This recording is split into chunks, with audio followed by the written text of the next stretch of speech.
what's up? It's Murph. In this video, we're going to introduce you to what I call the Frankenstein Designs FD RX-7. Hey, I'm Ryan Berry. This is my 93 RX-7.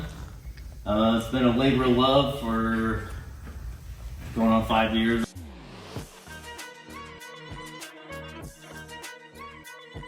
I got it, it was a fully running driving car. It had the original rotary. It was rebuilt by, I want to say like Adkins Rotary. I think that's a Kansas-based company, but the motor was strong for a rotary, and it just was a totally different platform than I was comfortable, working on, and I didn't want to have to learn a whole new engine. So I decided to go my dream car route, which a little bit more backstory. This is the car, the RX-7 was the car that I built over and over again as a kid growing up, the import tuner magazines. I would basically build this car over and over and over and over again on games, on paper, budgeting, everything, even though I made like $1,000 a year as a kid. I mean, like nothing. So it's just kind of one of those like dreams into reality things for me. So I definitely splurged quite a bit on it, but it's been over a period of time, so it's hurt a little bit less. I've had to do a lot of fab work. I've had some fab work done on it by other shops. I've bought instead of made on other things. Every morning I've been working on this thing, sometimes 3 in the morning to whenever I started work. But I'll kind of walk you through it. All right, so rocking a 2JZ. We, of course, have done quite a bit to it. We were originally running this turbo here. You can obviously see the size difference. I mean, it's just massive. When this motor was tested, it was ran with this turbo, but it took nitrous to spool it. It was running about 1,400 horsepower is what they got it to. Of course, the bottom end's been built. It's got forged internals. Then we got the head. It was built by Head Games. It's been ported and polished, and I have the Brian Crowder cams in there, as well as the cam sprockets. So it's built to last. The pistons, the rods, the crank. We had to change the sump to a rear sump so it would fit with the frame. Valve covers, as well as the Hypertune intake manifold, aftermarket injectors. I believe those are 1,000 cc. Then we got the coil packs, which aren't shown here, but I was going to run LS coils, remote mounted. And then we got the adapter to go back to the T56 trans. It's also been built. It's got dog box straight cut gears and a short throw shifter that was built by RPM Transmissions. All right, so the body is a Shine Auto. This is one of their kits. I didn't get any specific one kit. I got the front bumper, which is one type, side skirts from another, under diffuser from another. They're all made really well. They do need a lot of modification to fit everything that I'm trying to fit. Nards in the front. The Shine Auto wide body fenders, they're definitely gonna have to have some work done. The new front wheels stick out about 3 inches past these. The side skirts, tape didn't come off, but you can see, I mean, it's carbon fiber along all the bottom. We got these wide body fenders that are, I want to say 120 mil over. Wheels, I'm actually going to have to be getting some different lips and barrels to get the spacing just right. And these are going to need quite a bit of reworking. It sticks out about 7 inches past the factory fender. Coming around to the back, we got this custom-made sun diffuser, dry carbon fiber. It'll lift up with the hatch to kind of cover things up whenever the hatch is down. To show you what we're looking at back here, it's an Aeromotive fuel system. It's a complete fuel system made by them. The whole car is run with Aeromotive. This is a 2,500 horsepower capable fuel cell. And of course we had to do all the AN lines and all the AN fittings throughout the car. All the fuel lines throughout the whole car are -8, -6. These tail lights I had custom made. It's a XXX. That was a hard decision. I really wanted to kind of stick with the factory ones, but I just couldn't pass it up. They looked pretty badass in some pictures.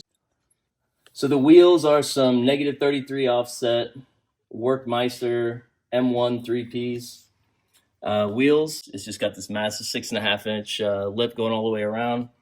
You can kind of see behind the wheels here, Sika brakes. These brakes are actually super badass. They actually have two separate chambers, one for foot brake and the other one for the hand brake.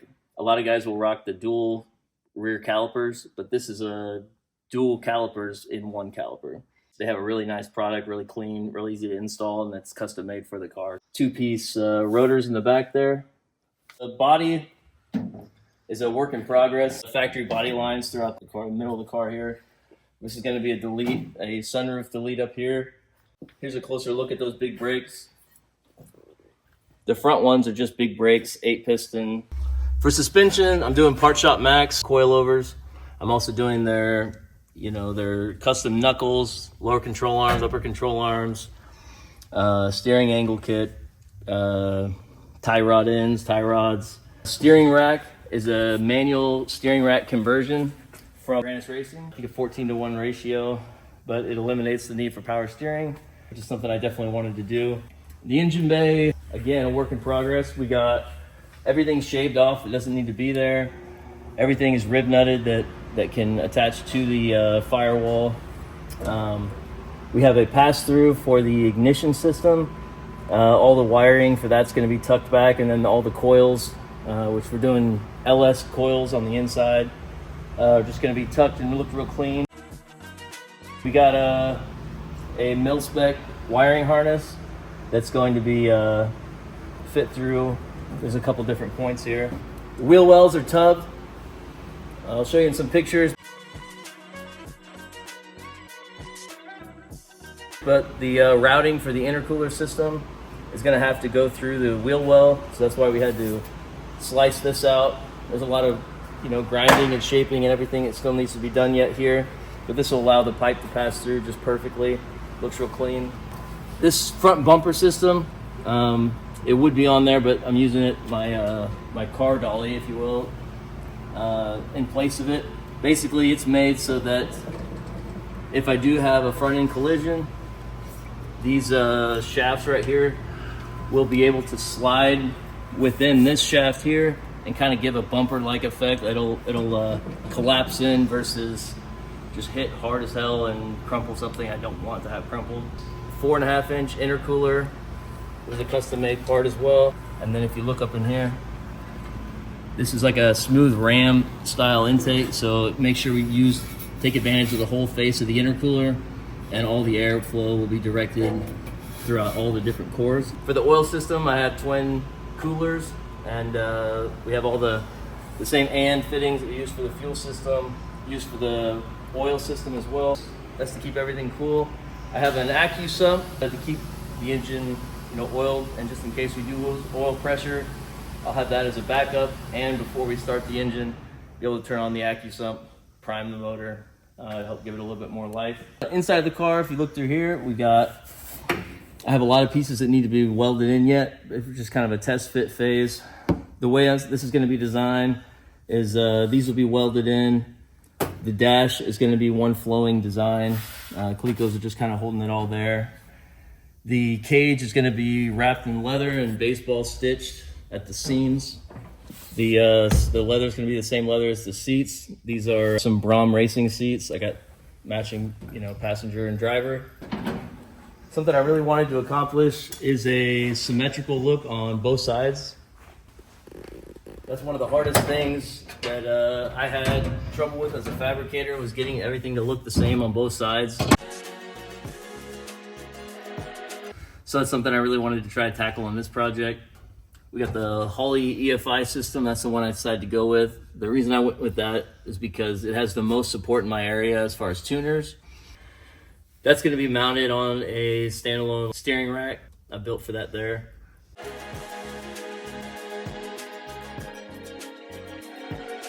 It's going to have a race pack system in it.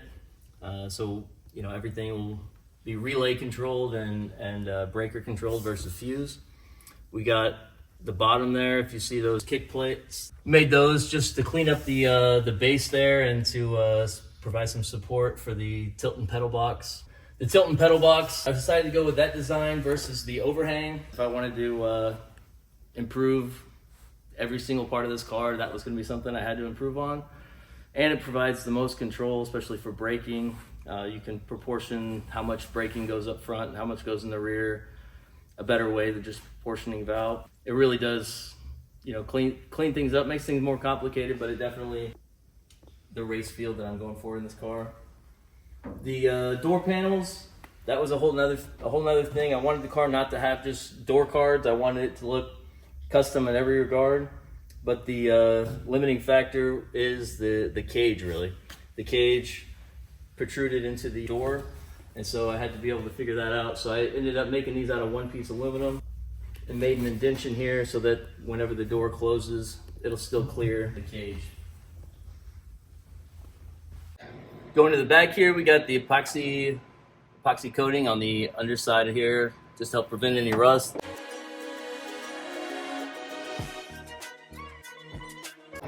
I've stitch welded everything on the car, so it's a lot tighter, but those need to be protected. At the Part Shop Max coilovers, upper control arms, lower control arms, sway bar. If you look over here, we got these custom sway bar mounts.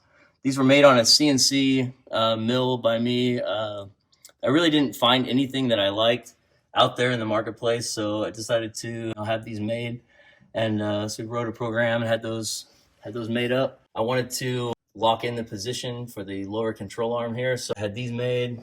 Wrote the program for that and had those cut out and polished those up on the polishing wheel over there. That basically keeps everything solid. It's had a tremendous amount of work done to it. In the back here, we got the subframe. It's been completely powder coated. It's also been reinforced by at least 20 pounds of steel. Everywhere that we could have reinforced it, we did. There's actually a kit. I'll have to look up who it's from, but you can buy all these metal blanks and they go into all these different positions so that you can weld it up and make it a incredibly strong rear subframe. All right, so we got the Ford 8.8 rear end conversion from Ronin. It's got the 3.73, I want to say, tall gears. Inside that, I got the True Track LSD. Then there's the forged axles. All in all, it should be able to handle the 1,000+ horsepower that we're going to throw at it. Every brake line on the car has been replaced. All of them have been custom fabbed to go up to the Tilton's interface up front. We had to make a lot of custom components for that as well, just to get that to fit. Also on the end mill. I did kind of use this car as a way to get better at the CNC mill. It's something that I'm trying to utilize as much as I can. It's a work in progress, but it really makes a nice product at the end of the day versus just cutting something out and trying to polish it up by hand. To be able to machine it and get the tooling and everything just right, just really gives you a nice look. That wraps up part 1 of the RX-7 build. A 2JZ over a rotary, almost all custom made. There is also one more thing. You guys want to know what color it's going to be? You might have to stick around to the end of the series. Let me know what you think in the comments below. Subscribe, like, comment.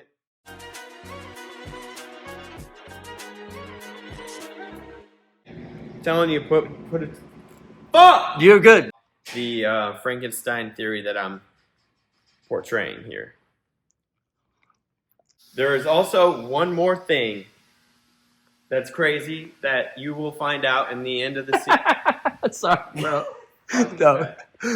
Dude, I do this all the time. Let me do this. Let me start over. The gearing on this, I'm going to have to look up. It's been so long since I've done that, but it's a limited slip